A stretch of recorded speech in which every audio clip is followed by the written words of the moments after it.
Autobiography of a Yogi by Paramahamsa Yogananda.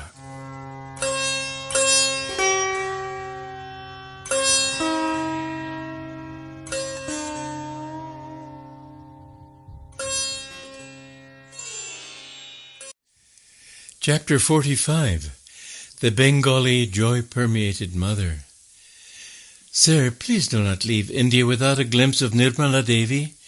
Her sanctity is intense. She is known far and wide as Anandamoyi Ma, the joy-permeated mother. My niece, Amio Bosch, gazed at me earnestly. Of course, I want very much to see the woman saint.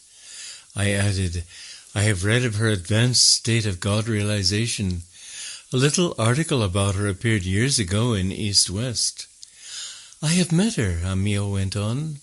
She recently visited my own little town of Jamshedpur. At the entreaty of a disciple, Anandamoyi Ma went to the home of a dying man. She stood by his bedside. As her hand touched his forehead, his death rattle ceased. The disease vanished at once. To the man's glad astonishment, he was well. A few days later, I heard that the blissful mother was staying at the home of a disciple in the Bhawanipur section of Calcutta. Mr. Wright and I set out immediately from my father's Calcutta home. As the ford neared the Bhawanipur house, my companion and I observed an unusual street scene. Anandamoyi Ma was standing in an open-top automobile, blessing a throng of about 100 disciples.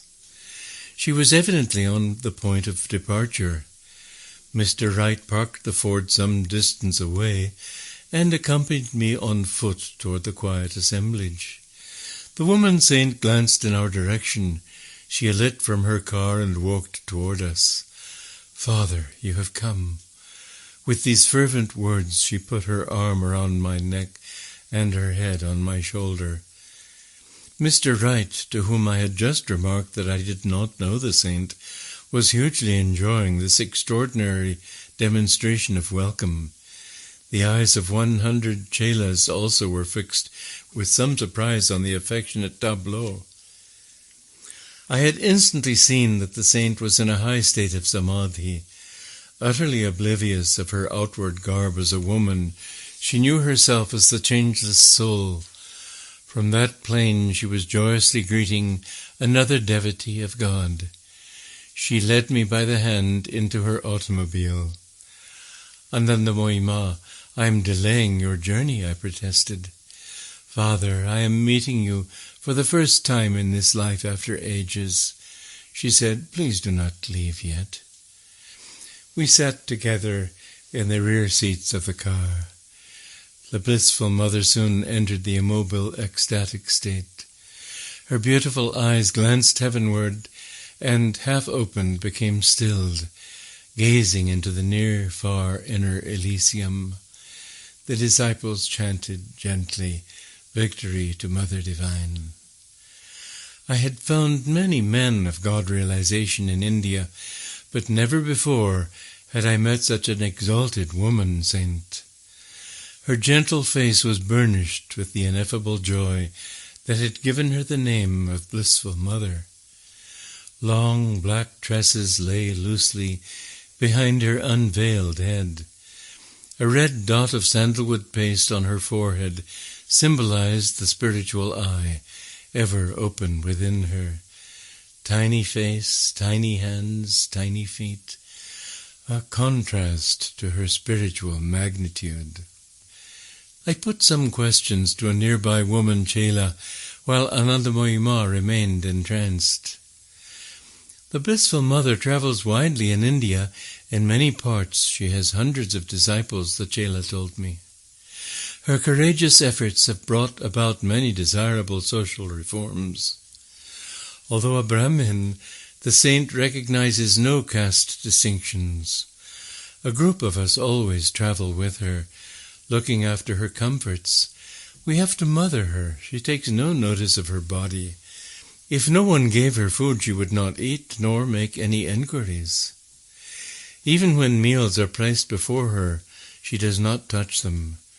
To prevent her disappearance from this world, we disciples feed her with our own hands. For days together she often stays in the divine trance, scarcely breathing, her eyes unwinking. One of her chief disciples is her husband.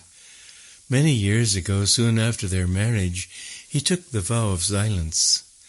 The chela pointed to a broad-shouldered, fine-featured man with long hair and hoary beard. He was standing quietly in the midst of the gathering, his hands folded in a disciple's reverential attitude. Refreshed by her dip in the infinite, Anandamoyi Ma was now focusing her consciousness on the material world. "Father, please tell me where you stay." Her voice was clear and melodious. "At present in Calcutta or Ranchi, but soon I shall be returning to America." "America?" "Yes, an Indian woman saint would be sincerely appreciated there by spiritual seekers. Would you like to go?" "If Father can take me, I will go." This reply caused her nearby disciples to start in alarm. 20 or more of us always travel with the Blissful Mother, one of them told me firmly. We could not live without her. Wherever she goes, we must go. Reluctantly, I abandoned the plan as possessing an impractical feature of spontaneous enlargement. "Please come at least to Ranchi with your disciples," I said on taking leave of the saint. "As the divine child yourself, you will enjoy the little ones in my school." "Wherever Father takes me, I will gladly go." A short time later, the Ranchi Vidyalaya was in gala array for the saint's promised visit. The youngsters looked forward to any day of festivity. No lessons, hours of music, and a feast for the climax. "Victory, victory, Anandamoyi Ma ki jai!"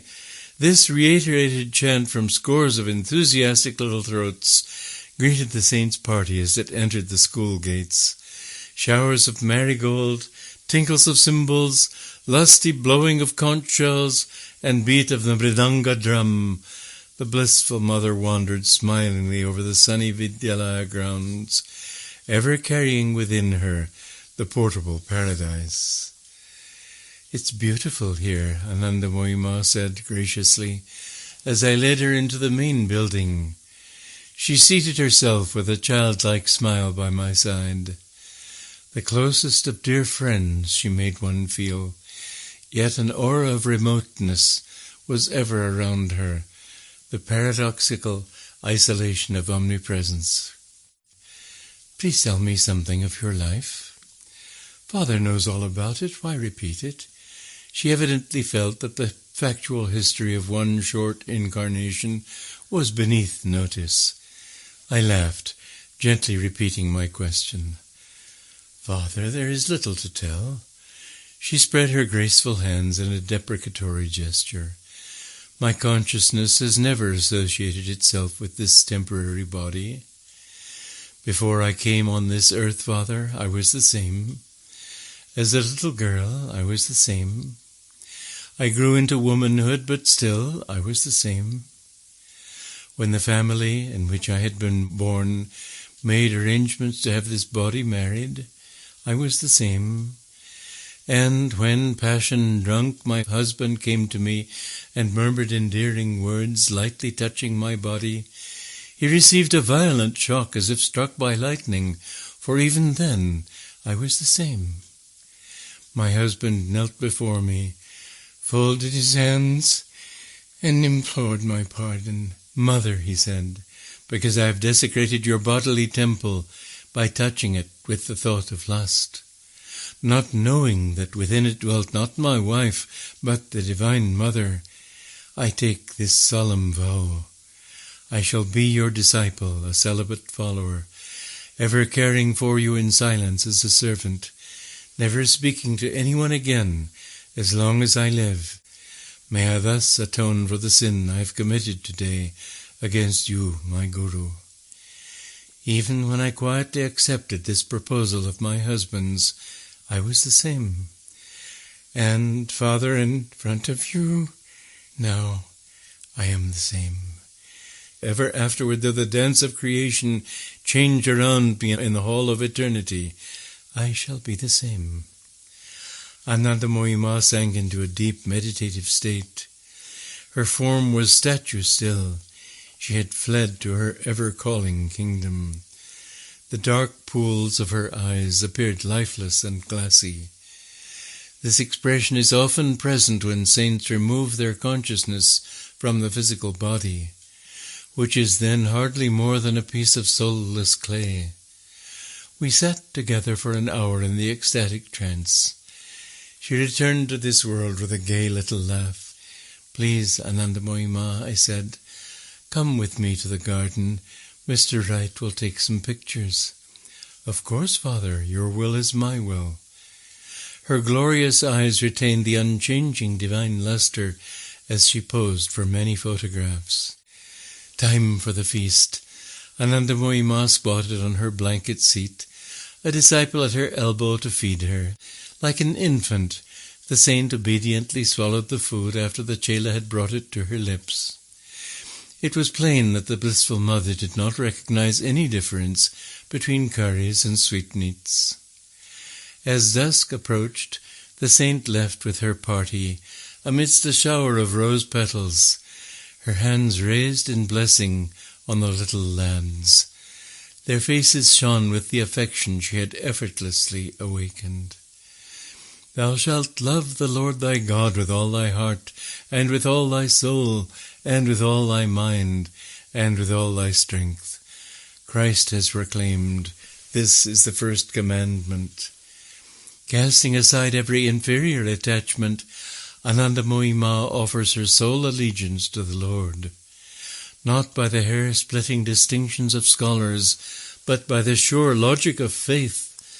The childlike saint has solved the only problem in human life: establishment of unity with God.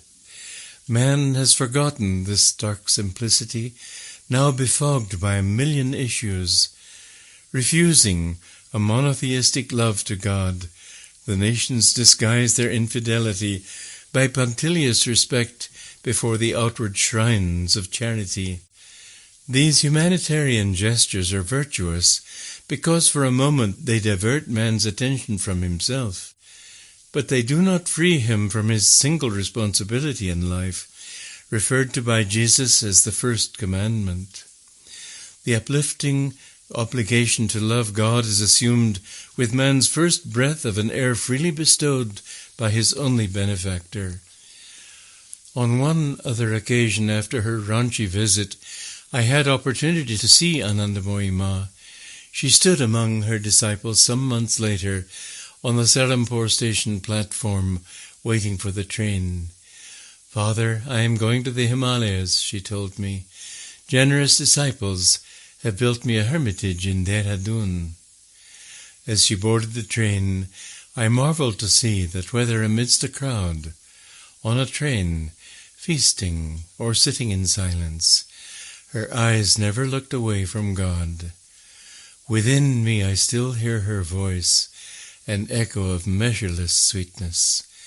"Behold, now and always one with the Eternal. I am ever the same."